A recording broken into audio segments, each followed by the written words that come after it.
Nole? Muy buenos días. Vamos a hablar de un tema que nos preocupa a todos. Es una pandemia en el mundo. Las caídas en los adultos mayores. Fíjense ustedes un dato de la OMS, de la Organización Mundial de la Salud.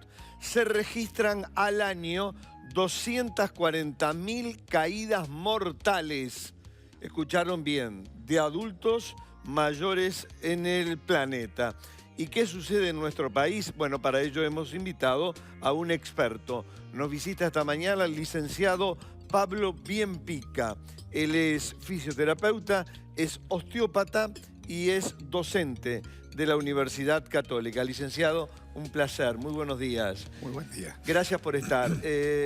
Licenciado, después de dar estos datos del mundo, de la OMS, la gente dirá, ¿y qué sucede en nuestro país? Nosotros no nos escapamos a esos datos. No nos escapamos. En estudios que tenemos, en algún informe publicado por BPS incluso, tenemos que más o menos el 30% de los adultos mayores de 65 años tienen una caída, experimentan una caída, y eso puede generarles posteriormente una cadena, una cascada de problemas, como por ejemplo es la morbilidad y la mortalidad.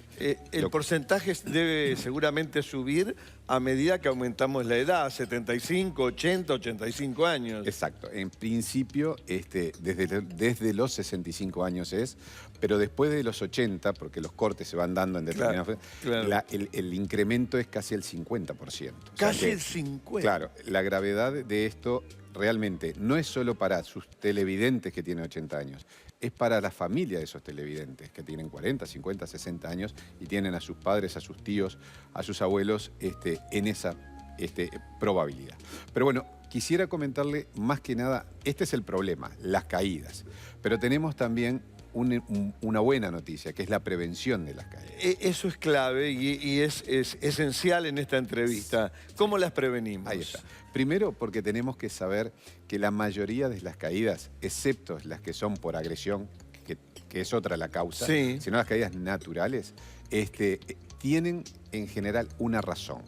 Una razón que a veces es visible y una razón que a veces está escondida. Entonces, como primer mensaje es decirle a las personas que si tienen más de una caída en un año, deben consultar a su médico, claro, médico internista, médico geriatra, el médico de confianza que tengan ellos, sí, y explicarles que han tenido más de 2 caídas. Porque además es un predictor de riesgo real de lesiones graves. Entonces, es importante actuar antes de tener todos los problemas. Existen factores intrínsecos y factores extrínsecos. Los factores intrínsecos son los propios que tenemos nosotros los seres humanos en nuestro organismo. Por ejemplo, el envejecimiento genera un cambio en la neurofisiología. Nuestros reflejos se van perdiendo. Claro. De ahí que, por ejemplo, cuando usted tiene una determinada edad, cuando se va a sacar la licencia de conducir, le exigen y le controlan mucho más los reflejos, claro, porque realmente cae. Si caen los reflejos, caen todas las predicciones para evitar la caída.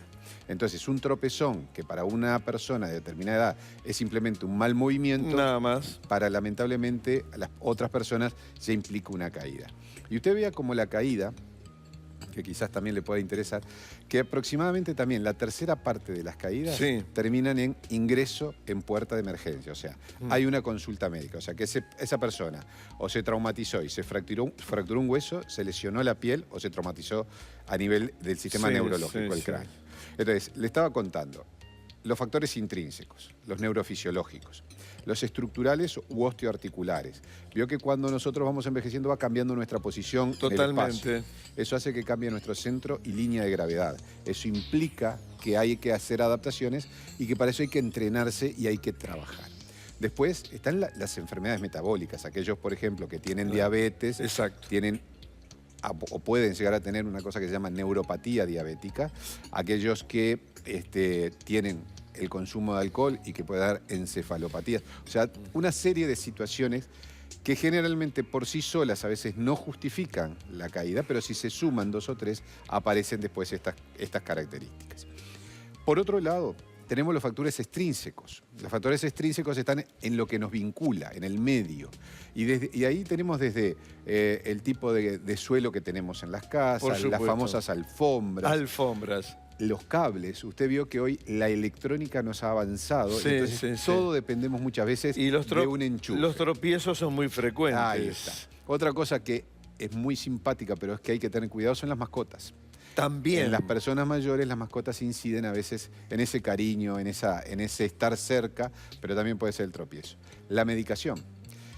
Mire lo curioso, nosotros hay ciertas edades en donde tenemos más necesidad de micción, o sea, tenemos que ir más veces a los servicios porque tenemos más ganas de orinar. En la nocturnidad eso sucede, pero el paciente está menos atento, menos concentrado y al tener que ir muchas veces a tener que trasladarse a los servicios, a los baños, generan las caídas, por eso las caídas nocturnas. Licenciado, tenemos consultas de la teleaudiencia sobre el tema testimonios y preguntas. Vamos con la primera, ya. Señor director, bueno, Ana Julia, mira lo que plantea. Mi abuela sigue usando tacos y no quiere sacar las alfombras de la casa. Tiene una cadera operada y siempre está en riesgo. ¿Qué medidas tenemos que tomar? Prevención. Mira, licenciado. Me da pie a decirle algo a la abuela coqueta. Y es que hay una serie de ejercicios que hay que entrenar a las personas mayores que abarcan lo propioceptivo, lo vestibular, la fuerza y la resistencia a la fatiga que hay que empezar a tomar en cuenta.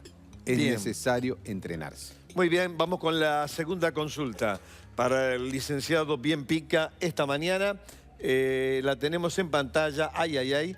Mi abuelo falleció 1 año después de que se quebró una pierna como consecuencia de una caída y de una mala rehabilitación y su cambio de rutina.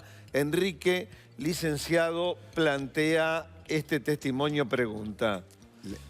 Lamento la situación del abuelo de Enrique, pero sí es importante ver esa cascada. Las caídas después empiezan a dar todos unos trastornos de la morbimortalidad que nos termina dando esta información que él plantea. Hay además una cosa rapidito, se lo comento, lo que pasa después de una caída, que se llama síndrome post-caída. El paciente tiene mayor temor, evita el movimiento, cada vez se queda más quieto, cada vez pierde más actividades y reflejos. Entonces, ahí hay otra cadena desde la psicología para este tipo de problemas. Licenciado Pablo Bienpica, un placer realmente y lo vamos a tener frecuentemente, digamos, porque usted es un referente, usted es un experto, obviamente, en estas temáticas. Gracias por estar. Muy amable. Muy bien, nosotros nos despedimos.